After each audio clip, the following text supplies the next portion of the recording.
Assalamualaikum warahmatullahi wabarakatuh. Perkenalkan, saya Evani Lutfiah dengan NIM 1900037 dari Universitas Pendidikan Indonesia Kampus Purwakarta, Program Studi Pendidikan Guru Sekolah Dasar Angkatan 2019. Di sini saya sebagai ketua tim dari Perlombaan LIDM Divisi Micro Teaching dan ini merupakan anggota dari tim saya. Perkenalkan, nama saya Puspita Hadani Tias dengan NIM 1901934. Izin memperkenalkan diri, nama saya Tika Yulia Damayanti dengan NIM 2003303. Perkenalkan, saya Banda Subagja, mahasiswa Universitas Pendidikan Indonesia, Program Studi Sistem Telekomunikasi, Angkatan 2019. Nah, itu dia perkenalan dari anggota tim saya dalam divisi Micro Teaching. Sekarang, mari kita lihat bagaimana proses pembelajaran micro teaching-nya. Selamat menyaksikan. Halo anak-anak semua, Assalamualaikum warahmatullahi wabarakatuh. Apa kabarnya hari ini? Waalaikumsalam. Waalaikumsalam, Ibu. Baik, Ibu. Pagi juga, Bu. Baik, Bu.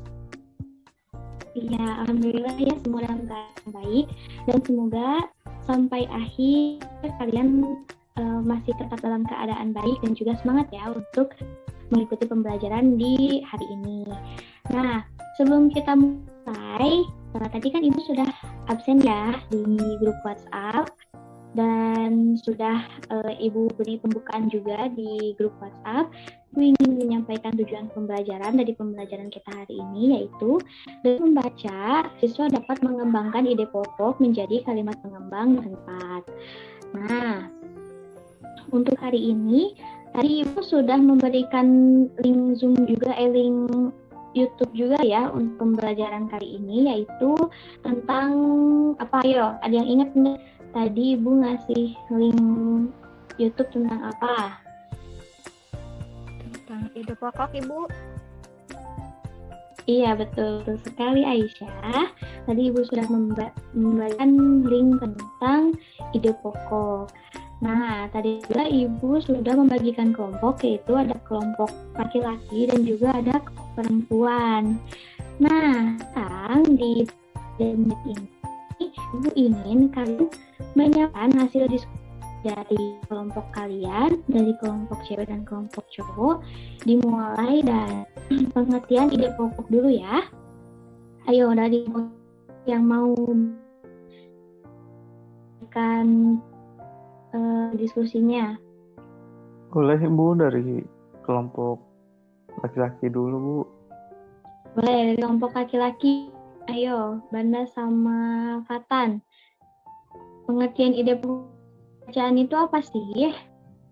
Ide pokok adalah ide atau gagasan yang menjadi pokok pengembangan paragraf, Bu.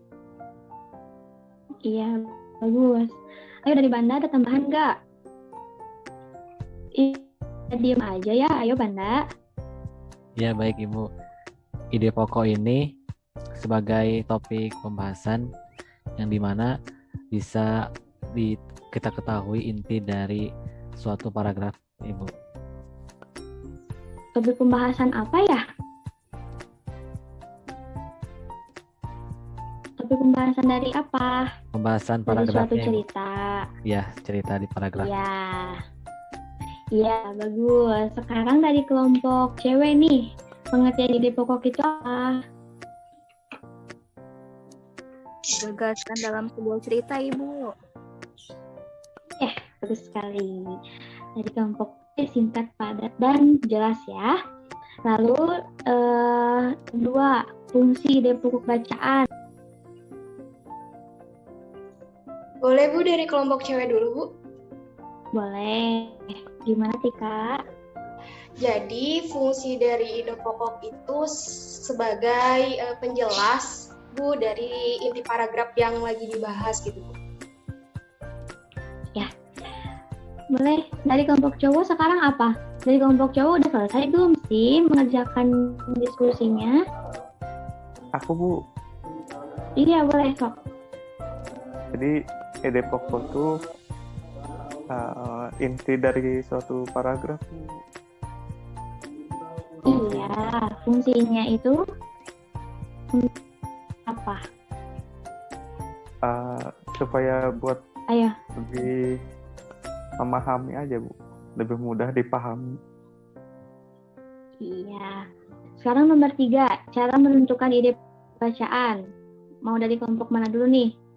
Perempuan dulu, Bu. Boleh, gimana Aisyah? Gimana? Tadi apa?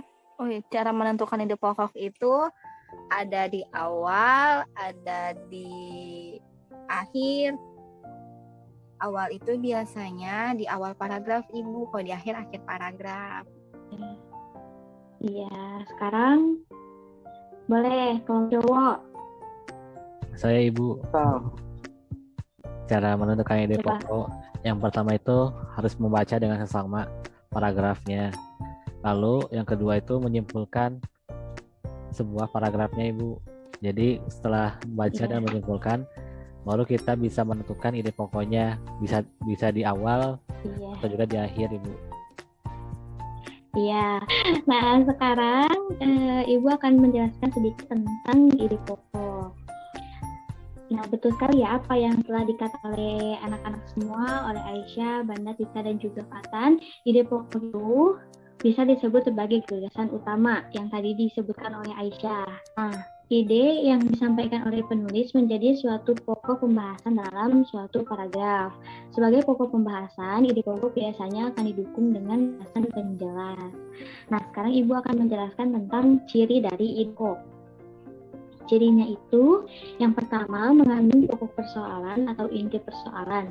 Yang kedua, dinyatakan secara eksplisit dalam kalimat utama. Yang ketiga, ide pokok dituangkan dalam satu kalimat utama. Yang keempat, kalimat utama bisa diidentifikasi dengan mudah melalui paragraf bacaan. Nah, sekarang Ibu akan lanjut nih ke materi kalimat pengembang. Nah, kalimat pengembang itu merupakan kalimat pendukung atau kalimat yang menjelaskan dari suatu ide pokok. Kalimat pengembang itu berfungsi sebagai kalimat yang mendukung informasi dari kalimat utama secara rinci. Nah, ada yang bisa menyimpulkan nggak inti dari kalimat pengembang itu apa sih? Ayo. Aku, Ibu. Sepertinya Tika mau, Bu. Boleh Tika. Gimana? Jadi intinya kalimat pengembang itu menjelaskan ide pokok atau kalimat utamanya gitu, Bu. Ya. Nah, sekarang Ibu punya teks nih. Nah, di sini itu teksnya ada 5 paragraf. Paragraf 1, nanti paragraf 2 sampai 5 akan dibacakan oleh kalian ya. Nah, judulnya itu organ gerak manusia dan hewan. Salah satu ciri dari makhluk hidup adalah bergerak. Secara umum, gerak dapat diartikan berpindah tempat, perubahan posisi sebagian atau seluruh bagian dari tubuh. Makhluk hidup akan apabila ada rangsangan yang mengenai sebagian atau seluruh bagian tubuhnya. Ayo, paragraf 2 mau dilanjutkan oleh siapa? Sama aku, Bu. Boleh, sama Fatan. Gerak pada manusia dan hewan menggunakan organ gerak yang tersusun dalam sistem gerak. Organ gerak berguna untuk berjalan, berlari, melompat, meloncat, memegang, menggali, memanjat, berenang, dan sebagainya. Aku, Ibu. Boleh, Aisyah. Organ gerak pada hewan dan manusia memiliki kesamaan. Alat-alat gerak yang digunakan pada manusia dan hewan ada 2 macam, yaitu alat gerak pasif berupa tulang dan alat gerak aktif berupa otot. Kedua alat gerak ini akan bekerja sama dalam melakukan pergerakan. Kerjasama di antara kedua alat gerak tersebut membentuk suatu sistem yang disebut sistem gerak. Tulang disebut alat gerak pasif karena tulang tidak dapat bergerak dengan sendirinya. Tanpa adanya alat gerak aktif yang mempengaruhi tulang, maka tulang-tulang pada manusia dan hewan akan diam dan tidak dapat membentuk alat pergerakan yang sesungguhnya. Walaupun merupakan alat gerak pasif, akan tetapi tulang mempunyai peranan yang besar dalam sistem gerak manusia dan hewan. Otot disebut alat gerak aktif karena otot memiliki suatu senyawa kimia yang membuatnya dapat bergerak. Pada saat otot yang menempel pada tulang bergerak, otot tersebut akan membuat tulang bergerak. Iya. Nah, Ibu mau tanya nih, teks ini membahas tentang apa, yo? Membahas tentang alat gerak, Ibu. Iya, lebih tepatnya teks ini membahas tentang alat gerak hewan dan manusia. Nah, sekarang Ibu memiliki tugas nih untuk kalian kerjakan di rumah. Tapi Ibu inginnya tugas ini dikumpulkan di hari ini juga ya, paling telat jam 6 maghrib. Nah, tugasnya itu kalian cari ide pokok dan juga kalimat pengembang dari teks organ gerak hewan dan manusia. Nah, teks ini ada di buku tema halaman 4 kalau tidak salah. Nanti kalian tulis hasil jawaban kalian lalu difotokan WA Ibu ya. Baik, Iya, Ibu. Ibu. Nah, karena penyampaian tugasnya sudah selesai dan penjelasan materinya juga sudah selesai, sekarang Ibu ingin kalian menyimpulkan tentang hasil pembelajaran pada hari ini. Ayo, siapa yang mau berbicara? Aku Ibu. Boleh, Aisyah. Hari ini kita belajar tentang ada ide pokok, fungsi pokok, sama cara menyusun ide pokok. Kita tahu ide pokok tersebut. Terus tadi ada kita membahas tentang materi alat gerak, Ibu. Cukup. Iya, benar sekali ya yang sudah dijelaskan oleh Aisyah. Pada hari ini kita sudah belajar tentang ide dan juga kalimat pengembangnya. Nah, Ibu ucap terima kasih banyak kepada kalian. Semoga kalian semua tetap sehat dan tetap kuat ya sampai akhir semester. Nah, untuk pembelajaran di esok hari kita akan belajar matematika, yaitu tentang keliling dan juga luas. Nah, karena pembelajaran kita sudah sampai di akhir, Ibu tutup ya pembelajaran pada hari ini. Wabillahi taufiq wal hidayah. Wassalamualaikum warahmatullahi wabarakatuh. Sampai jumpa anak-anak semuanya. Waalaikumsalam. Sampai jumpa, Waalaikumsalam, Ibu. Ibu. Waalaikumsalam. Dadah, Ibu.